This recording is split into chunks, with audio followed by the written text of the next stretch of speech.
Detective Zara and the Stolen Scarab. Chapter 1. The Call. Buzz, buzz. The mobile phone vibrated on the bedside table.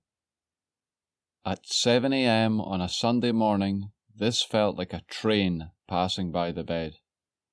Who was calling at this time on a Sunday morning? Detective Zara opened one eye and tried to focus on the phone screen. Unknown number. Reject.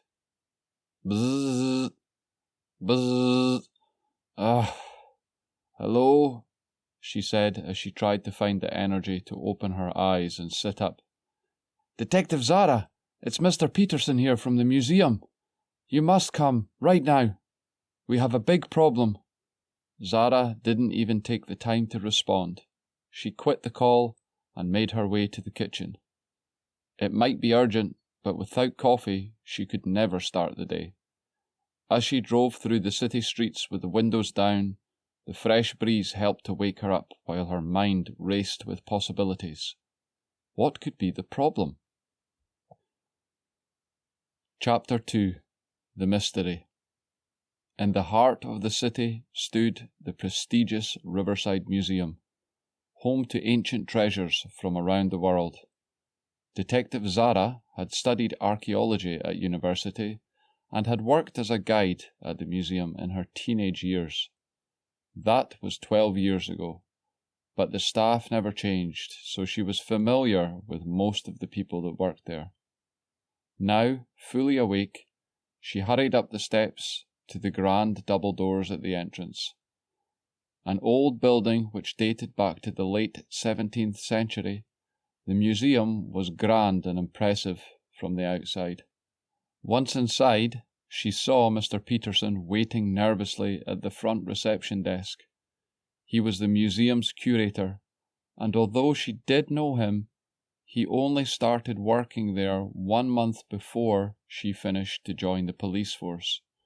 She didn't know him like she knew the other staff, but he seemed like a nice man, semi-retired with a keen interest in ancient Egypt. Approaching him, she didn't need to ask. She didn't get the chance.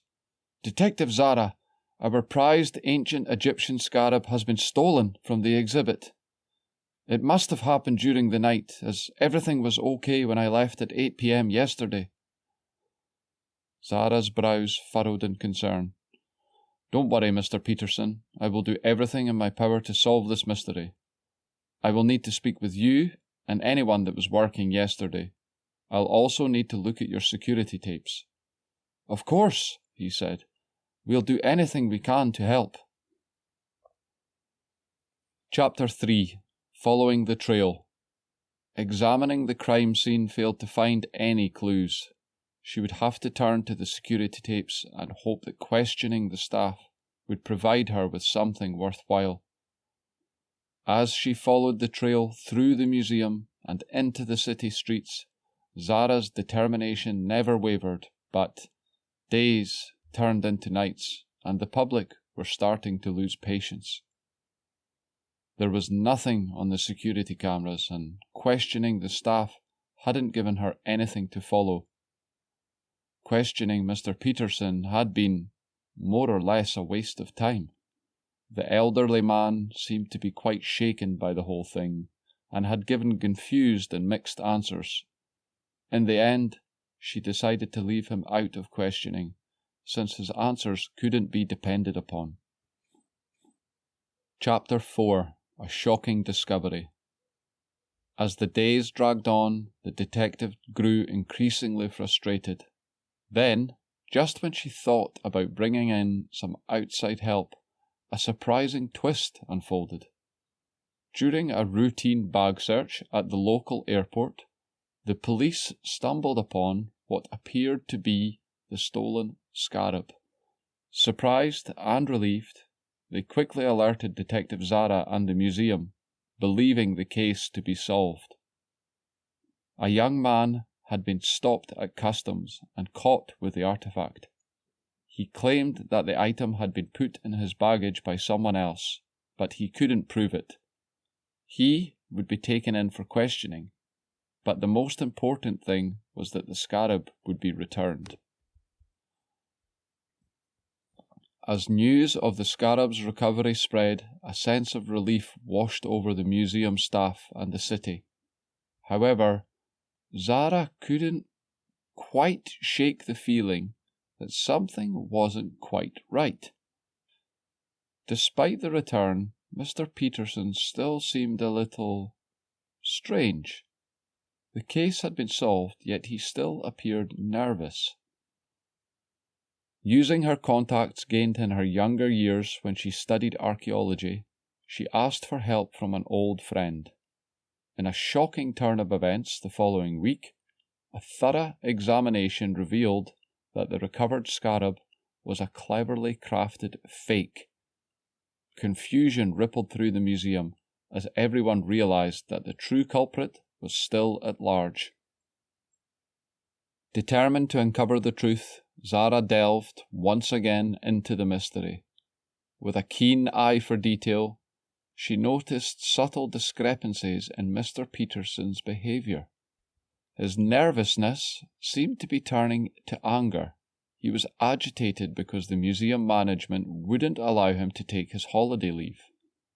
Further investigation uncovered that Mr. Peterson had booked a one-way flight to the Bahamas. It would soon be discovered that he had no intention of returning. Why would Mr. Peterson book a one-way flight and leave his life at the museum behind without telling anyone? Loaded with new evidence, Detective Zara decided to confront the curator. Zara's suspicions were confirmed when Mr. Peterson confessed to aiding the thief in exchange for a share of the stolen artifact's value. Shocked and betrayed, Zara wasted no time in apprehending both Mr. Peterson and the true thief, who turned out to be an art dealer from the other side of the city. Chapter 7. Justice Prevails. The judge had decided to take pity on Mr. Peterson due to his age.